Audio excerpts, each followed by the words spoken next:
तर आज आपण आलो आहे नाशिकच्या गोदावरी घाटावर आणि 2027 मध्ये होणारा कुंभमेळा याच ठिकाणी होणार आहे। तर कुंभमेळ्याची सुरुवात कधी होणार, त्यानंतर शाही स्नान कधी असणार, या सगळ्या गोष्टींची माहिती आज मी तुम्हाला या व्हिडिओमध्ये देणार आहे। तो व्हिडिओ शेवटपर्यंत बघा। धार्मिक मान्यतेनुसार असे म्हटले जाते की देव व दानवांनी अमृतासाठी समुद्र मंथन केले। त्यावेळी अमृताचा घडा घेऊन जाताना अमृताचे थेंब 4 ठिकाणी पडले: प्रयागराज, हरिद्वार, उज्जैन व नाशिक। नाशिकमध्ये गोदावरी नदीच्या काठी अमृताचा थेंब पडल्याचे मानले जाते, म्हणून नाशिकमध्ये कुंभमेळा भरतो। नाशिक कुंभमेळ्याचे आणखी एक महत्त्वाचे कारण म्हणजे भगवान राम, लक्ष्मण आणि सीता यांनी वनवासाच्या काळात येथे वास्तव्य केले होते। त्यामुळे नाशिक हे फक्त कुंभमेळ्याचेच नाही तर रामायणाशी संबंधित तीर्थस्थान पण आहे। तर यावेळेस आपण पण या कुंभमेळ्याचा अनुभव घेणार आहोत। कुंभमेळ्याची जी सुरुवात आहे ती होणार आहे 31 ऑक्टोबर 2026 ला। त्यानंतर पहिले जे शाही स्नान असणार आहे ते असणार आहे 2 ऑगस्ट 2027, त्यानंतर 31 ऑगस्ट आणि 11 सप्टेंबरला। तर याच ठिकाणी तुम्हाला यायचं आहे आणि याच ठिकाणी होणार आहे शाही स्नान।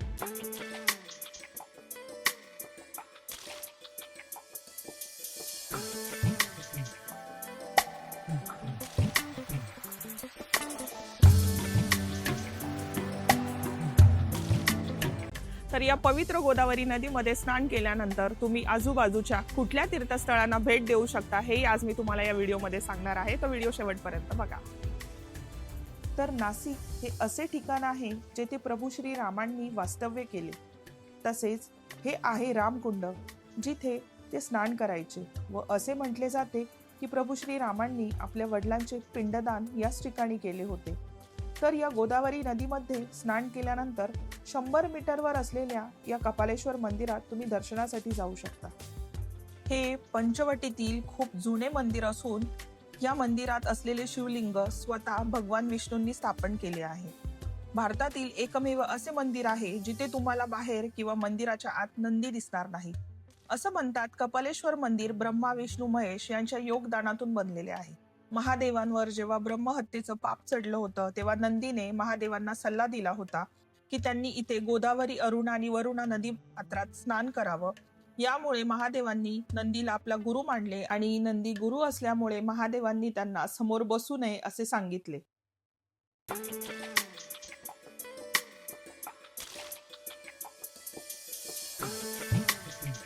आता मी तुम्हाला अशा मंदिरात घेऊन जाणार आहे जे मंदिर फक्त 12 वर्षातून एकदा म्हणजेच फक्त कुंभमेळ्याच्या वेळेला उघडते। ते म्हणजे गोदावरी गौतमी मंदिर आणि ही आहे ऋषी गौतम यांची मूर्ती। यांच्यामुळेच गोदावरी नदी त्र्यंबकेश्वरच्या ब्रह्मगिरीतून निघून आज ती नाशिकच्या दक्षिण दिशेने वाहते। आणि तुम्ही बघू शकता समोर या दरवाजाला लॉक केलेला आहे आणि तो तेव्हाच उघडतो जेव्हा नाशिकमध्ये कुंभमेळा असतो। गोदावरी घाटाजवळच हे आहे सांडव्यावरच्या देवीचे मंदिर। सांडव्यावरची देवी ही साक्षात सप्तशृंगी माताच आहे असे म्हटले जाते। तसेच या देवीची मूर्ती उभेहूब सप्तशृंगी गडावरच्या देवीसारखीच आहे आणि त्याचप्रमाणे या देवीलाही 18 हात आहेत। आता आपण जात आहोत अतिप्राचीन अशा काळाराम मंदिराला भेट देण्यासाठी। असं म्हणतात हजारो वर्षापूर्वी इथे एका लाकडाचं छोटंसं मंदिर होतं, पण 1782 मध्ये पेशव्यांचे सरदार रंगनाथ ओढेकर यांनी या मंदिराचा जीर्णोद्धार करून या मंदिराला भव्य रूप दिलं, ज्याला आज आपण काळाराम मंदिर म्हणतो। आणि या मंदिरात काळ्या दगडाने बनलेले प्रभू श्री राम, लक्ष्मण आणि सीता यांचे दर्शन तुम्ही घेऊ शकता।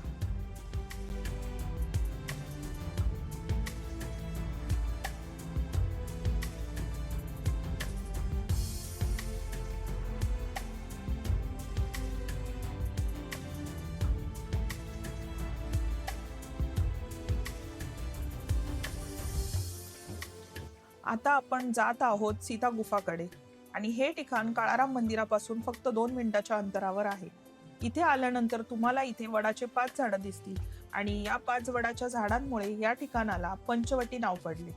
असं म्हटलं जातं की जेव्हा लक्ष्मणाने शूर्पणखाचं नाक कापलं तेव्हा प्रभू श्री रामांना माहित होतं की रावण इथे येणार आणि यामुळे प्रभू श्री रामांनी सीताला या गुफेमध्ये लपवले होते।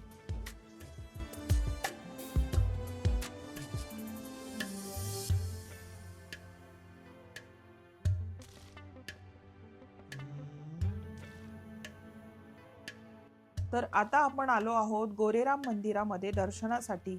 हे मंदिर सीता गुफाच्या अगदी बाजूलाच आहे. गोदावरी घाटावरून ऑटोने आल्यास 5 मिनिटाच्या अंतरावर आहे हे स्वामीनारायण मंदिर. मंदिर अतिशय सुंदर असून खूप छान असे कोरीव काम करण्यात आले आहे. तर तुम्ही जेव्हा पण नाशिकला येणार या ठिकाणी नक्की भेट द्या. या मंदिराच्या बांधकामाला फक्त 3 ते 4 वर्ष झाले आहे आणि ठिकाण गोदावरीपासून अगदी जवळ आहे.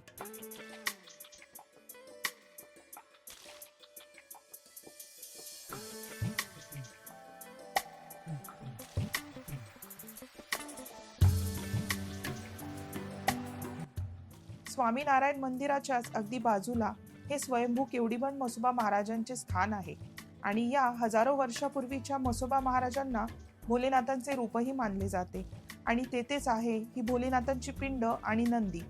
एकदा महापूर आला होता त्यावेळी ही भोलेनाथांची पिंड आणि नंदी त्यामध्ये वाहून आले होते व त्यांची इथे स्थापना करण्यात आली व या पिंडीतून चंदनासारखा वास येत असल्यामुळे कुंभमेळ्यामध्ये आलेल्या एका साधूंनी या मंदिराचे नाव चंदनेश्वर महादेव असे ठेवले.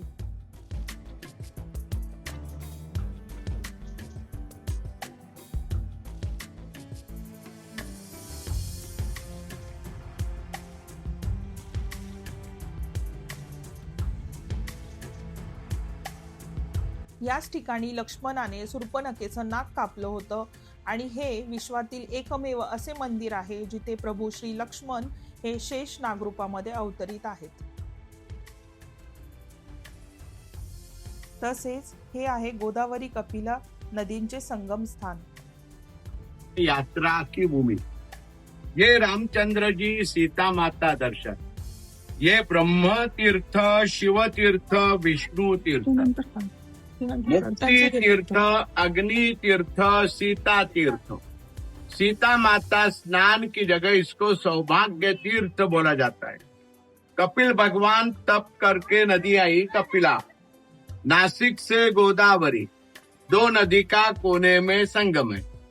जब रामचंद्र प्रभु वनवास में आए तो उन्होंने सीता माता को आदेश दिया, आपका मूल रूप अग्नि में गुप्त रखो. तो ब्रह्मदेव, शंकर और विष्णु 3 भगवान को साक्षी रख के सीता माता ये जगह पे अग्नि में गुप्त हो गई. राम जी ने यहाँ से मायावी रूप निकाला जिसका नाम वेदवती, वो रखा पंचोटी सीता गुफा में. रावण लेके गया वो मायावी सीता, मूल स्वरूप अग्नि में. शूर्पणखा, लक्ष्मण जी ने नाक कान काटा मूल जगह, यहाँ नाक काट के गोदावरी के बाजू में डाला. नाक को संस्कृत में नासिका बोलते, इसलिए वो हो गया नासिक. बारिश में यहाँ का दर्शन बंद होता है, इसलिए ऊपर मंदिर में पुतला रखा हुआ है. ये है यात्रा की भूमि. आए हैं, भगवान को हाथ जोड़ो, भगवान की प्रार्थना करो.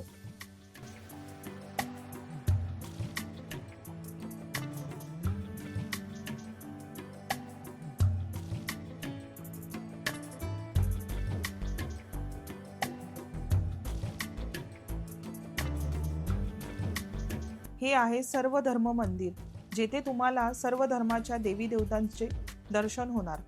येथे अशोक वाटिकाला पण दर्शवण्यात आले आहे आणि तेथूनच थोडे पुढे आल्यानंतर तुम्हाला दिसेल हे प्रभू श्री रामांचे वनवास स्थान आणि हे सर्व धर्म मंदिराच्या अगदी बाजूलाच आहे.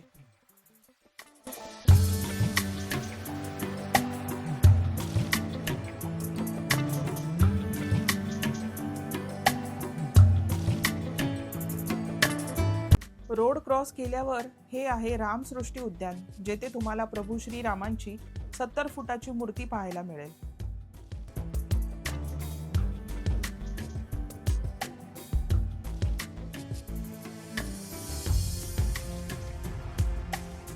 सिंहस्थ कुंभमेळ्यामध्ये नाशिकला आलात तर या मंदिरांना तुम्ही नक्की व्हिजिट करा.